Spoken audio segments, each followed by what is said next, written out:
Alors, bonjour, chers élèves. La présente vidéo s'inscrit dans la continuité, bien sûr, de la vidéo précédente, c'est-à-dire c'est la suite de la vidéo précédente qui a porté sur l'analyse du bilan. Donc, c'est-à-dire, on est toujours dans l'analyse du bilan. On s'est arrêté au niveau des redressements et des reclassements. Et on a dit que les redressements, donc, ils peuvent prendre la forme soit d'une annulation, soit de l'ajout. Annuler quoi? Annuler un élément déjà existant et ajouter un élément qui n'est pas existant, qui ne figure pas parmi les éléments du bilan. D'accord? Donc ça d'une part, et d'autre part, il y a les reclassements. Les reclassements, c'est lorsque, bien sûr, on fait changer un élément son emplacement. D'accord? Lorsque un élément, par exemple, qui appartient à une partie, une classe par exemple, pour une raison et pour l'être, et pour une autre, on va bien sûr lui changer l'emplacement. D'accord? Alors, donc, les redressements et les reclassements, ces changements-là qui touchent le fond, ils vont se faire dans un tableau. D'accord? Donc, on ne fait pas bien sûr les changements, aussi bien les redressements que les reclassements, bien sûr, d'une manière arbitraire ou d'une manière aléatoire, mais ils se font d'une manière structurée. C'est pour cette raison, donc, l'ensemble des changements donc, se font au niveau d'un tableau. Ce tableau-là, on l'appelle tableau des redressements et reclassements.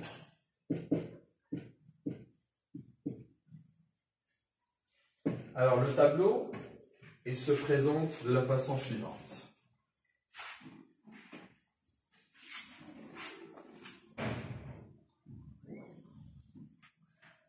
Alors ici, on a l'actif.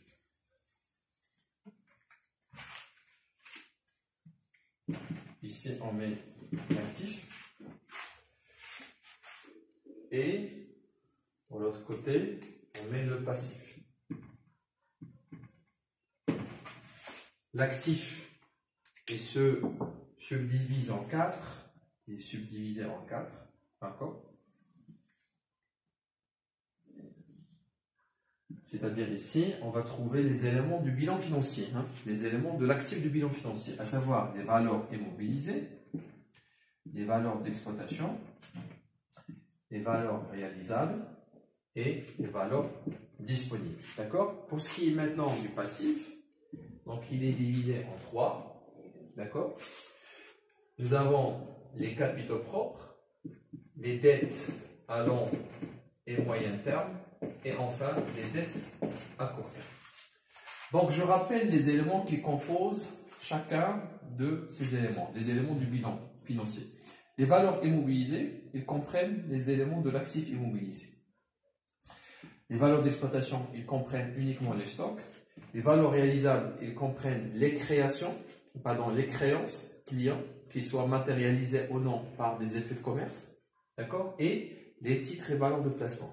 Les valeurs disponibles, c'est la trésorerie active, c'est-à-dire, donc les valeurs disponibles, ils comprennent bien sûr là où l'entreprise met son argent, dépose son argent, à savoir la banque et la caisse. Les capitaux propres, ils comprennent le capital, les réserves et le résultat net. Les dettes à long et moyen terme, ils comprennent les dettes à long terme, d'accord, les dettes à plus d'un an, ainsi que les provisions pour risques et charges durables.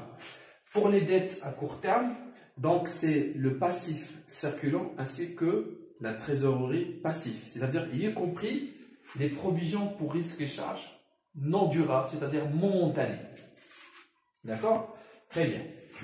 Donc après, je vais vous montrer le point de départ ainsi que le point d'arrivée, l'objectif. D'accord? Donc, sur quoi on va partir, d'accord? Et quel est notre objectif, voilà, quel est le point d'arrivée, bien sûr, du tableau des redressements et reclassements. Alors ici, le point de départ, ce sont les valeurs dites comptables. Et le point d'arrivée, ce sont les valeurs dites financières. C'est-à-dire que on va partir des valeurs comptables pour aboutir à des valeurs financières. D'accord? Ça d'une part. D'autre part, les valeurs comptables, quand je dis les valeurs comptables, c'est-à-dire les valeurs qui sont tirées du bilan comptable. D'accord? Et ce sont des valeurs nettes, notamment pour l'actif. D'accord? Parce qu'on a dit qu'au niveau de l'actif, le bilan comptable, il y a les valeurs brutes, les valeurs d'amortissement et de provision et les valeurs nettes. D'accord? On ne va prendre ici que des valeurs nettes. Je dis bien des valeurs nettes. D'accord? Ce sont des valeurs comptables qui sont calculées à partir du bilan comptable. D'accord? Alors, pour les valeurs financières maintenant. Donc, les valeurs comptables, d'accord, ils vont être modifiés, ils vont subir des modifications, des redressements ou des reclassements pour pouvoir, d'accord, parvenir à des valeurs financières. C'est ces valeurs financières que nous allons calculer à la fin du tableau, d'accord, qui vont nous permettre d'établir le bilan financier. C'est-à-dire que si on met par exemple X, Y, Z, W, ici c'est A et B et C, et je vais vous montrer comment on va calculer ces valeurs-là. C'est-à-dire que notre bilan financier, au niveau de l'actif, je rappelle, au niveau de l'actif, on a 4 éléments. Donc, le montant du premier élément, c'est-à-dire le montant des valeurs immobilisées, ça va être X. Le montant ou la valeur du deuxième élément de l'actif, à savoir les valeurs d'exploitation, ça va être Y. Le troisième montant, c'est Z. Et le quatrième montant, ça va être W.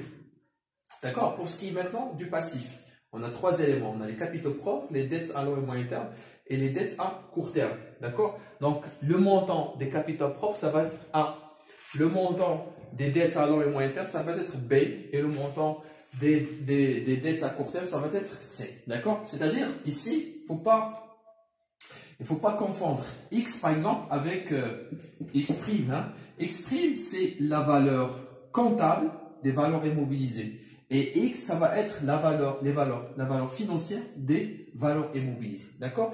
Ça, c'est-à-dire qu'on est en présence, bien sûr, de deux documents, deux valeurs de la même chose, mais ces valeurs-là ne se trouvent pas dans le même document. Ça, c'est une valeur qui se trouve, voilà, qui se calcule à partir du bilan comptable. C'est pour cette raison qu'il est dit valeur comptable. Et X, c'est une valeur qui se trouve dans le bilan financier, même s'il concerne les valeurs immobilisées. D'accord? Très bien. Alors, entre les valeurs comptables et les valeurs financières, c'est-à-dire dans cette partie-là, d'accord? Donc, on va tracer des lignes. Qu'est-ce qu'on va y mettre? C'est ça la question maintenant qui se pose. Qu'est-ce qu'il faut mettre entre les valeurs comptables et les valeurs financières? C'est à cette question-là que je vais vous répondre.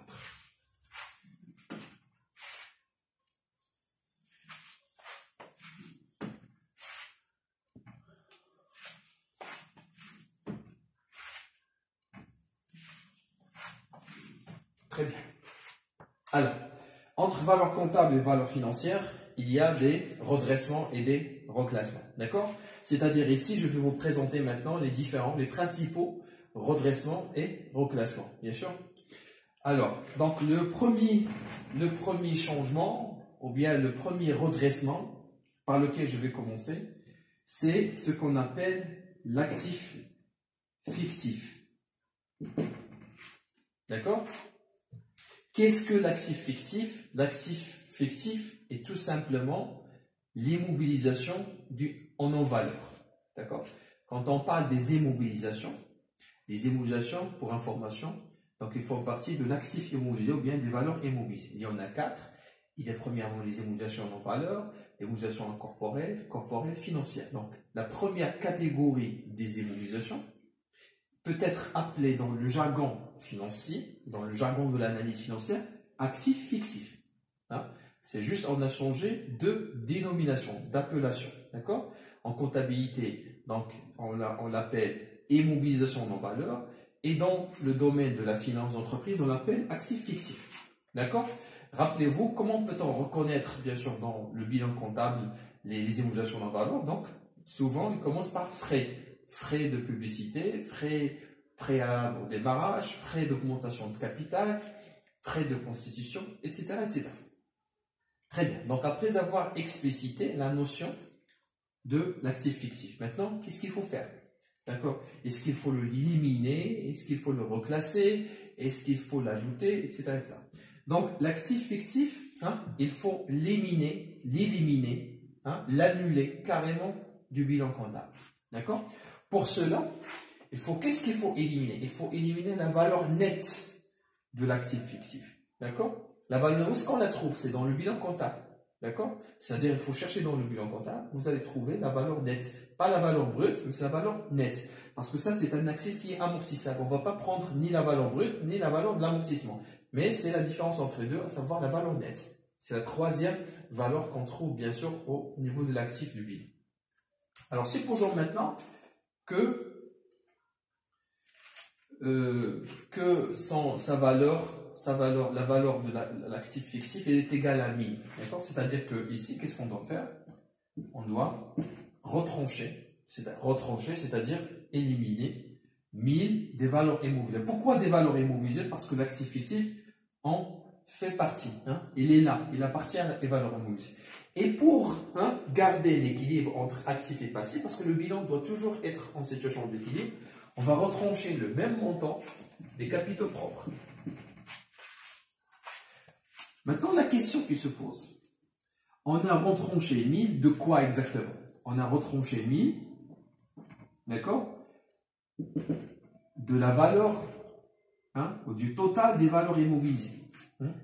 C'est-à-dire ici, qu'est-ce qu'on met? On met le total de quoi? Des valeurs nettes des éléments de l'actif immobilisé. D'accord? Tous les éléments qui font partie de l'actif immobilisé, le total de leur valeur nette, ça va donner cette valeur comptable. On va l'appeler la valeur comptable des valeurs immobilisées.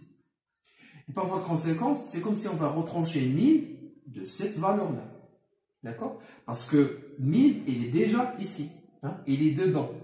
D'accord? Et on va la retrancher. Parce que le financier donc, considère que l'actif fictif est une immobilisation qui n'a pas de valeur.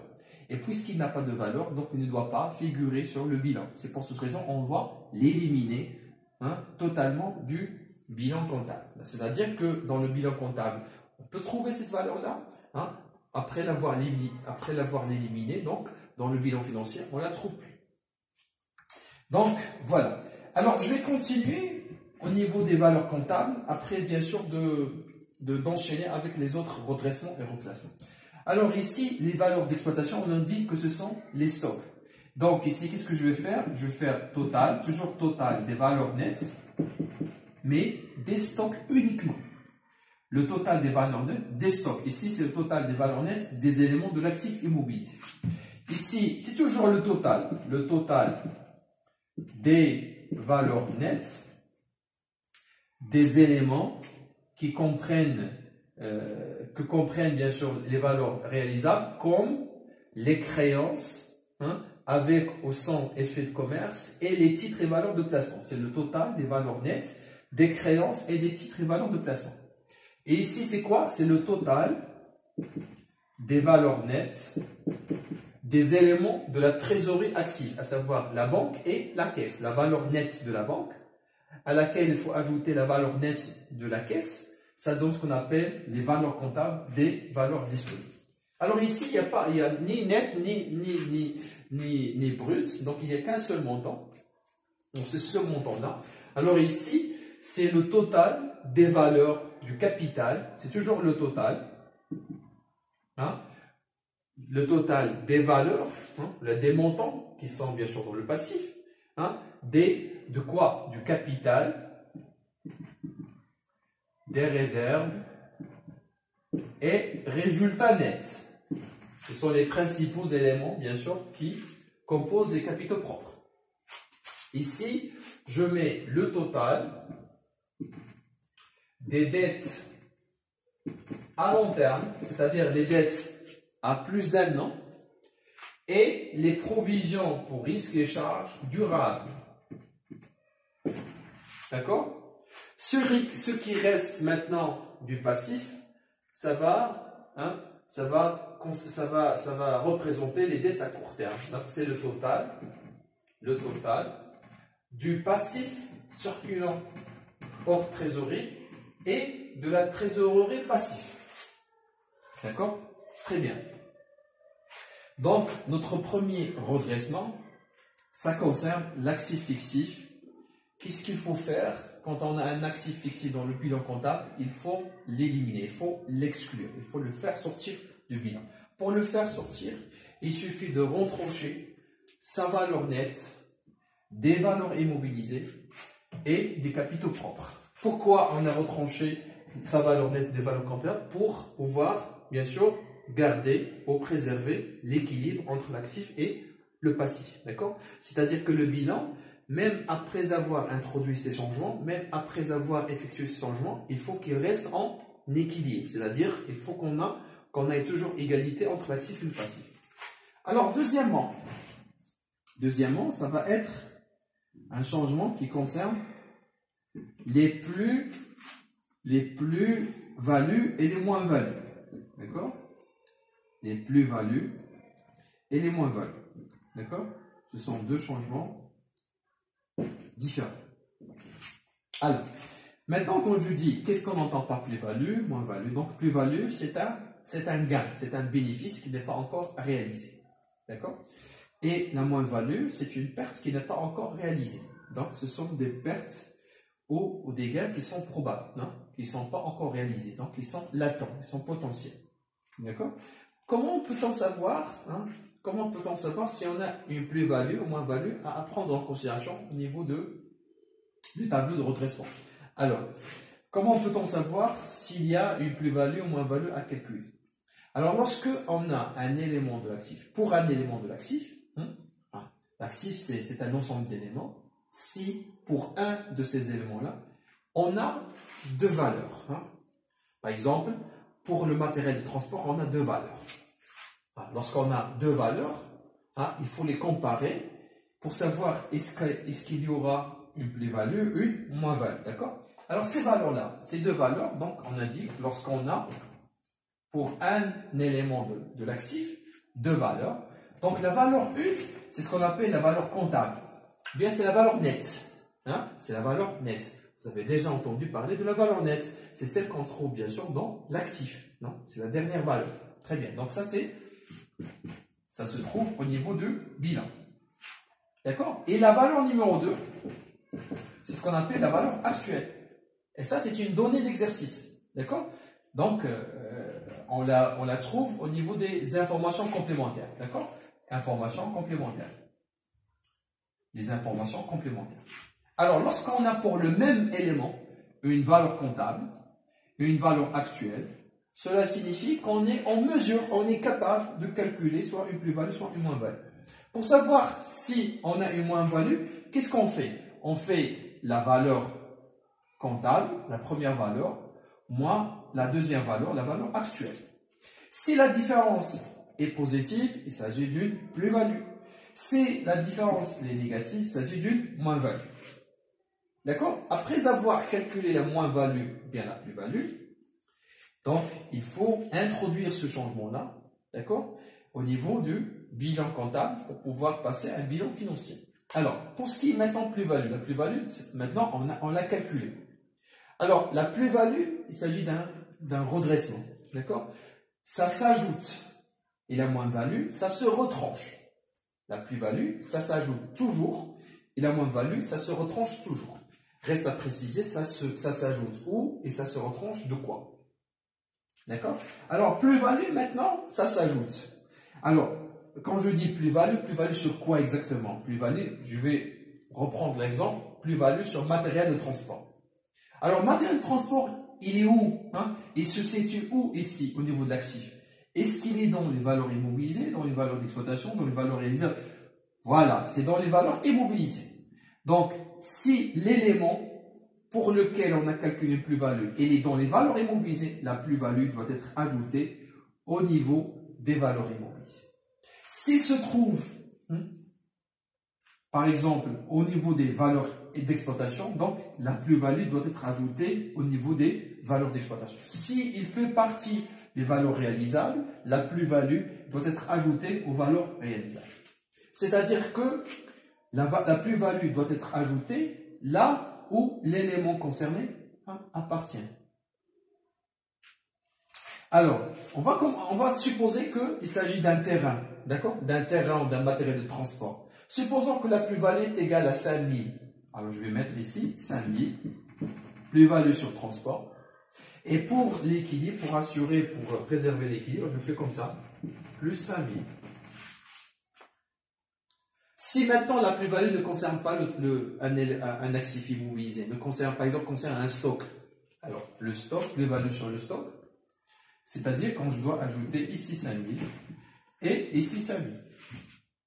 Si par exemple cette plus-value concerne les TVP, les TVP, où se situent les TVP, où sont placés les TVP? C'est dans les valeurs réalisables et par votre conséquence, je vais faire comme ça. Je ne vais pas faire les trois, bien sûr. Donc ça, c'est pour le premier exemple. Ça, c'est pour le deuxième exemple. Voilà, pour le troisième exemple. Je vais ajouter 5000, bien sûr, là où appartiennent les titres et valeurs de placement. D'accord? Donc, chaque fois qu'on a pour le même élément d'actif, deux valeurs, la valeur comptable et la valeur actuelle. Donc, il faut faire valeur comptable moins valeur actuelle pour savoir est-ce que l'entreprise, donc, il va réaliser une plus-value ou une moins-value. S'il s'agit d'une plus-value, il doit s'ajouter, d'accord, là où l'élément appartient, et il doit être ajouté également au niveau des capitaux propres. Maintenant, s'il s'agit d'une moins-value, donc on fait l'inverse, on fait bien sûr l'opposé, d'accord? On fait le traitement opposé. C'est-à-dire que ça se retranche. Si par exemple il s'agit d'une moins-value qui est égale à 3000. S'il s'agit d'une moins-value qui concerne un terrain. Donc terrain, c'est valeur immobilisée. Je fais comme ça. Moins 3000 pour préserver l'équilibre. S'il s'agit d'une moins-value sur le stock, je fais ici moins 3000 et moins 3000 au niveau des capitaux propres. Et s'il s'agit d'une moins-value qui concerne les TPP, donc moins 3000 au niveau des valeurs réalisables et moins 3000 au niveau des capitaux propres. C'est-à-dire c'est le même traitement, sauf que les moins-values se retranchent, sont éliminées et les plus-values, ils sont à ajouter. D'accord? Ce sont des éléments à ajouter, des éléments bien sûr à introduire, à incorporer donc au niveau de l'actif et du passif. Très bien. Alors, après ça, donc après l'actif fictif, moins-value, plus-value, je vais vous parler du stock outil. Le stock outil, et ça va être notre premier reclassement, parce que jusqu'à maintenant, donc les changements qu'on a traités, ce sont tous des redressements. Il est temps maintenant d'aborder le premier reclassement. Stock outil, rapidement, qu'est-ce qu'on entend par stock outil? Alors le stock outil, c'est un stock de réserve, un stock de sécurité, d'accord? C'est un stock qu'on n'y touche pas, d'accord? C'est un stock qui est intouchable. Qu'est-ce que ça veut dire un stock qu'on ne touche pas? C'est-à-dire que c'est un stock, une fois on l'atteint, on procède à la production ou bien à l'achat. Je vais vous donner un exemple plus simple. Stock outil de matière première. C'est le niveau de stock qui est une fois atteint, d'accord, l'entreprise procède à l'achat. D'accord? C'est-à-dire on ne doit pas consommer les matières premières du stock outil.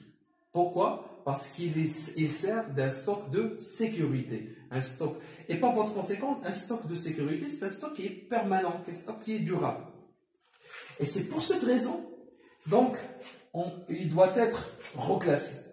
C'est parce que ce n'est pas un stock qui n'est pas constitué, parce qu'il ne s'agit pas d'un stock qui constitue des biens non durables, mais c'est un stock, bien sûr, qui devient durable. Durable, c'est-à-dire c'est le même stock, bien sûr, qui va durer, c'est-à-dire ce sont des biens, bien sûr, qu'on ne va pas consommer, ni vendre, donc ce sont des biens qui vont rester. Donc, ça devient un stock durable. Alors, le stock, généralement, il se trouve au niveau des valeurs d'exploitation. Et tout le monde sait que les valeurs d'exploitation, c'est une partie de l'actif circulant. Et l'actif circulant ne comprend que des biens non durables et des créances, bien sûr, à moins d'un an. Il ne comprend que des biens non durables. Alors maintenant, le stock outil n'est plus un ensemble de biens non durables, mais c'est un ensemble de biens durables. Alors, il faut rectifier, c'est-à-dire il faut changer, il faut qu'il change, bien sûr, d'emplacement. Alors, c'est-à-dire ici, il faut retrancher la valeur nette du stock outil d'accord, des valeurs d'exploitation. Supposons maintenant que la valeur des stocks outils est égale à 1500. Donc, je fais comme ça, moins 1500, d'accord, et plus 1500. J'ai éliminé le stock outils des valeurs d'exploitation pour pouvoir le rajouter au niveau des valeurs immobilisées. Pourquoi? Parce que dans les valeurs immobilisées, il n'y a que des biens et créances durables. D'accord? Donc ça, c'est le stock outil. Donc ça, c'est un reclassement. C'est-à-dire, je n'ai pas éliminé ni ajouté le stock outil, mais je l'ai reclassé. D'accord? C'est son emplacement, bien sûr, qui a changé. Alors, les TVP maintenant. En ce qui concerne les TVP, il y a deux cas. Il y a deux cas, il y a deux reclassements. Lorsqu'on parle des TVP qui sont facilement cessibles,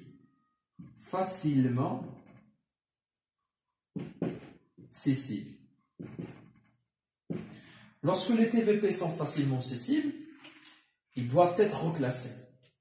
Qu'est-ce qu'on entend par des TVP qui sont facilement cessibles? Les TVP, ce sont des actions. Facilement cessibles, c'est-à-dire facilement ou rapidement vendables et peut être vendues à tout moment. D'accord? Pourquoi? Parce que ce sont des actions qui sont fortement demandées par le marché. D'accord? Alors, l'entreprise, maintenant, quand il a des TVP facilement cessibles, c'est comme si ces TVP-là, ils peuvent se transformer en argent, bien sûr, de manière rapide. D'accord? C'est de l'argent. Ils sont considérés comme de l'argent. Et s'ils sont considérés comme de l'argent, c'est-à-dire que leur emplacement, il va changer, parce que l'argent, généralement, il se situe au niveau des valeurs disponibles. Ce n'est pas au niveau des valeurs réalisables. C'est pour cette raison, donc, ils vont faire l'objet d'un reclassement. D'accord? C'est-à-dire que, supposons que la valeur des TVP, par exemple, c'est 2000. D'accord? Je fais maintenant moins 2000 et j'ajoute 2000 aux valeurs disponibles. Maintenant, dans le cas inverse, lorsque les TVP ne sont pas facilement cessibles, sont difficilement cessibles, c'est-à-dire que l'entreprise, donc on va avoir du mal à les vendre. Il va avoir de la peine pour les vendre. C'est-à-dire que ce n'est pas possible, d'accord? À court terme, ce n'est pas possible. Donc, ce sont des titres qui sont invendables, parce qu'ils ne sont pas demandés, aussi bien sont peu demandés sur le marché. Et par voie de conséquence, c'est comme si l'entreprise il sera obligé, il se trouve dans l'obligation de les garder. Il va les garder. Donc, il va les garder pour longtemps. Alors, les titres, normalement, que l'entreprise a l'intention de les garder, ce ne sont pas des titres qui doivent être placés au niveau des valeurs réalisables, mais ils doivent être placés avec les TP. D'accord? Les titres de participation. D'accord? Donc, ce sont des titres que l'entreprise va garder, bien sûr, à contre-cœur. D'accord? Ce n'est pas elle qui a choisi, bien sûr, qui va choisir de les garder, mais elle est obligée de les garder. Donc, puisqu'il est obligé de les garder, donc, on va les retrancher. Leur valeur nette va être retranchée. Supposons que leur valeur nette, c'est 2000. Donc, on va être retranché des valeurs réalisables et rajouter au niveau des valeurs immobilisées si les TVP sont difficilement cessibles. S'ils sont bien sûr difficilement cessibles. Voilà.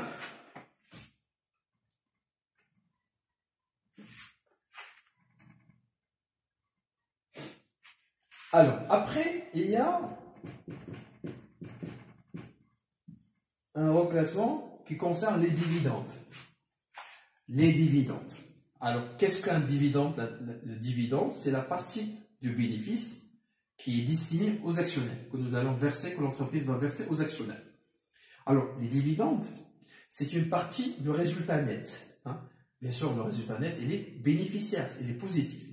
Dividende, c'est la partie du résultat net qui est destinée, qui va être versée, octroyée aux actionnaires.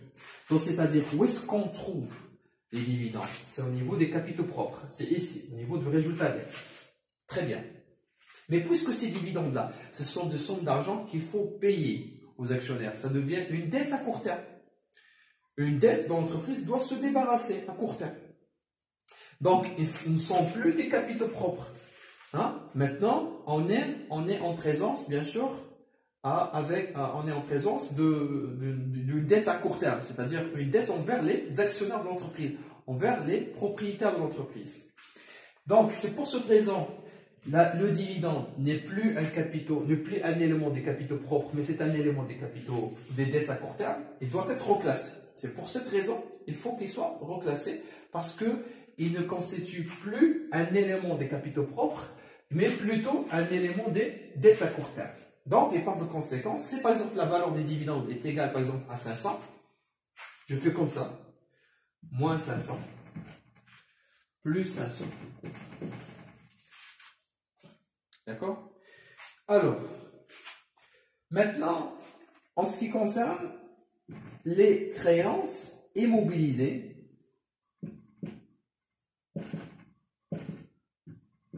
à moins d'un an.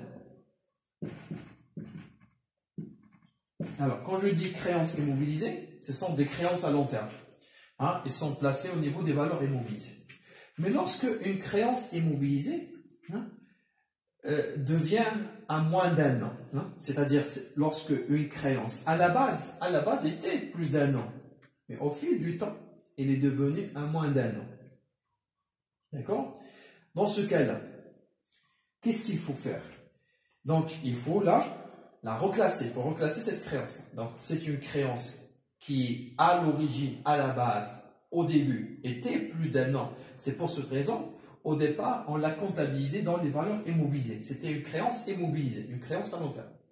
Mais au fil du temps, l'échéance, ou bien le délai de paiement, donc il a commencé à diminuer jusqu'à ce qu'il devienne, bien sûr, moins d'un an. Donc, moins d'un an, c'est-à-dire que c'est une créance à long terme, pardon, à court terme. Donc, la créance à court terme, elle se situe où? Au niveau des valeurs réalisables. D'accord? C'est-à-dire avec les créances clients. Avec les créances clients.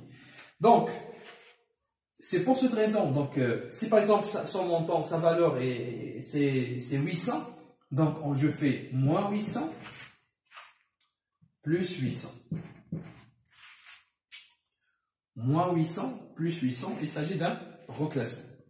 Maintenant, si on a le cas inverse, c'est-à-dire que si on a une créance à court terme, qui a été comptabilisée parmi les éléments au niveau des valeurs réalisables, et qui est devenue à long terme. Dans ce cas-là, qu'est-ce qu'il faut faire? Donc, il faut faire le contraire. Il faut faire par exemple moins 800 plus 800. Une créance à court terme est devenue une créance à long terme. D'accord? Alors, on va voir que le même principe peut être appliqué lorsqu'il s'agit des dettes. Lorsqu'on a des dettes, par exemple, à long terme, qui sont devenues à court terme, à moins d'un an. Les dettes à long terme, ils font partie des dettes à long et moyen terme. Et les dettes à court terme, c'est les dettes à court terme. Maintenant, si on a une dette à long terme qui est devenue à court terme, qu'est-ce qu'il faut faire? Il faut la retrancher. Supposons que sa valeur s'élève à 800. Donc, je fais comme ça. Voilà. Une dette à long terme qui est devenue une dette à court terme. Et maintenant, si nous avons une dette à court terme qui est devenue à long terme, on fait l'inverse. On fait ici moins 800, ici plus 800. D'accord? Alors, il ne reste plus qu'à préciser le dernier reclassement. C'est ce qu'on appelle une provision qui concerne provision pour risque et charge. Maintenant, si je dis une provision pour risque et charge durable est devenue une provision pour risque et charge momentanée, qu'est-ce qu'il faut faire? Donc, il faut faire un reclassement. Donc, où est-ce qu'on trouve les provisions pour risque et charge durables? C'est dans les dettes à long et moyen terme. Où est-ce qu'on trouve les provisions pour risque et charge non durables? C'est dans les dettes à court terme. Et par voie de conséquence, il faut la déduire des dettes à long et moyen terme et la rajouter au niveau des dettes à court terme. Maintenant, dans le cas inverse, si nous avons une provision non durable, c'est-à-dire momentanée, qui est devenue durable. Donc, dans ce cas-là, qu'est-ce qu'il faut faire? Il faut retrancher sa valeur des dettes à court terme et rajouter cette valeur au niveau des dettes à long et moyen terme. D'accord? Maintenant, si nous avons une provision pour risque et charge sans objet. Sans objet.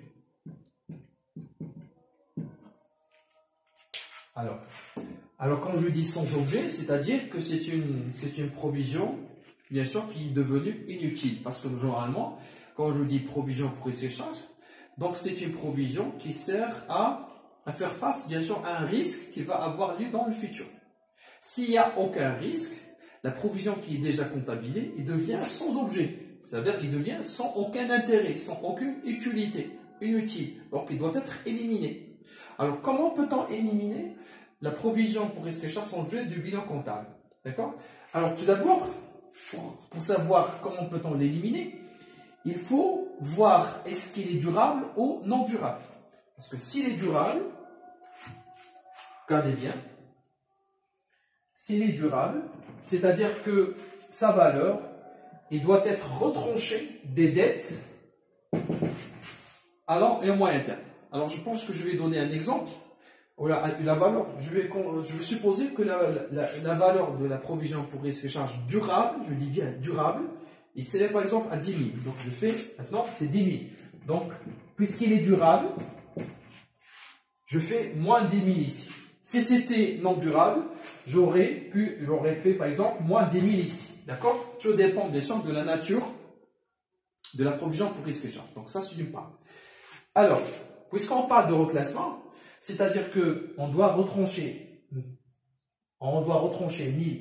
des dettes à long et moyen terme lorsqu'il s'agit d'une provision durable, et on doit rajouter 1000, mais dans deux endroits, pas dans un seul endroit. D'accord? C'est-à-dire que cette valeur de 10 000, elle va être rajoutée, mais une partie au niveau des capitaux propres, et une partie au niveau des dettes à court terme. Alors, maintenant, combien on va rajouter au niveau des capitaux propres et combien on va rajouter au niveau des dettes à court terme. Mais une chose est certaine, c'est que c'est la somme de ce qu'on va ajouter ici et ici. Ça va donner 10 000. D'accord? Par exemple, je vais 300, 700. C'est-à-dire que j'ai besoin de connaître un pourcentage. Un pourcentage. C'est ce pourcentage.